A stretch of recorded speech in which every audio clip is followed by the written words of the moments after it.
towards town. I wanna stay right here in this passenger seat. You put your eyes on me in this moment now. Capture it, remember it, 'cause I don't know how it gets better than this. You take my hand and drag me head first, fearless.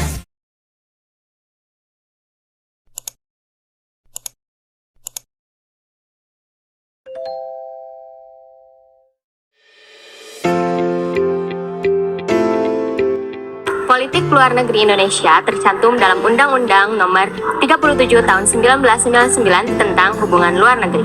Politik luar negeri adalah kebijakan, sikap, dan langkah pemerintah Republik Indonesia yang diambil dalam melakukan hubungan dengan negara lain, organisasi internasional, dan subjek hukum internasional lainnya dalam rangka menghadapi masalah internasional guna mencapai tujuan internasional.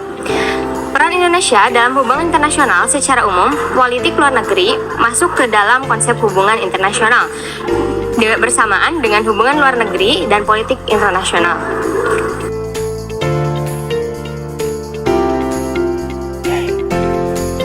Menurut Muhammad Hatta, dilakukannya tujuan politik antara luar negeri dan Indonesia yang pertama adalah mempertahankan kemerdekaan dan keselamatan negara. Yang kedua, memperoleh barang-barang yang tidak ada di negara itu sendiri. Yang ketiga, meningkatkan perdamaian internasional. Yang keempat, meningkatkan persaudaraan segala bangsa. Dan yang kelima, kebijakan politik luar negeri.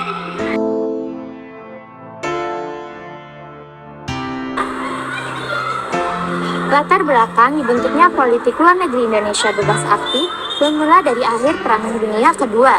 Kancah perang terbentuk dua kubu besar yang saling berperang dingin, yaitu Blok Barat dan juga Blok Timur.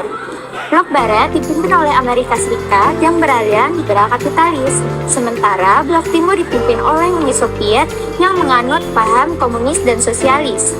Kedua blok ini saling berseteru dengan menyebarkan ideologi masing-masing yang dianut guna memengaruhi negara lain selama Perang Dingin berlangsung.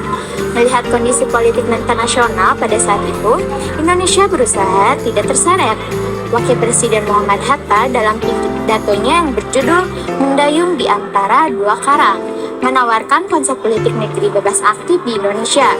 Pada 2 September 1948, Muhammad Hatta menyampaikan pidatonya dalam sidang di depan Komite Nasional Indonesia Pusat atau KNIP.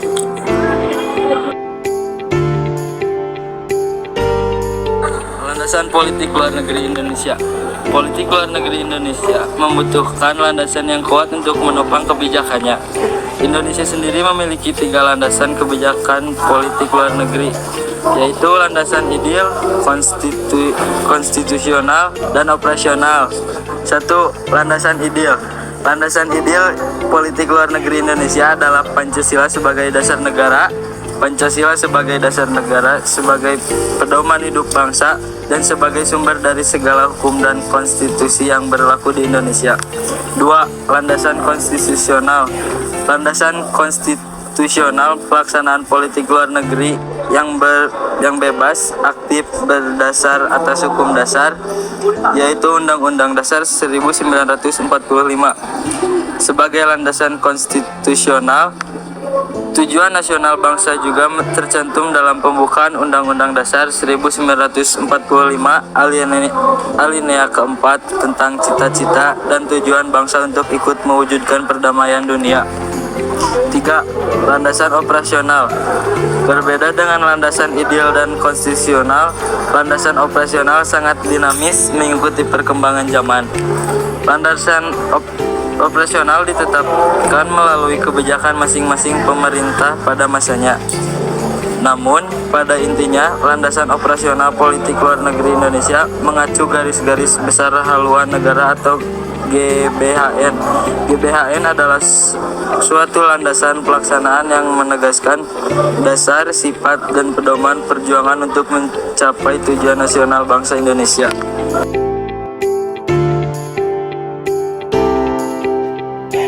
Prinsip politik luar negeri Indonesia. Indonesia menganut prinsip kebijakan politik luar negeri Indonesia bebas aktif. Bebas aktif adalah politik luar negeri yang bebas menentukan sikap dan kebijaksanaan terhadap permasalahan internasional dan tidak mengikat pada satu kekuatan tertentu, seperti yang telah disampaikan Muhammad Hatta dalam pidatonya. Prinsip luar negeri Indonesia secara aktif memberikan sumbangan dan dalam bentuk pemikiran maupun partisipasi aktif dalam menyelesaikan konflik demi terwujudnya ketertiban dunia yang berdasarkan kemerdekaan, perdamaian abadi, dan keadilan sosial.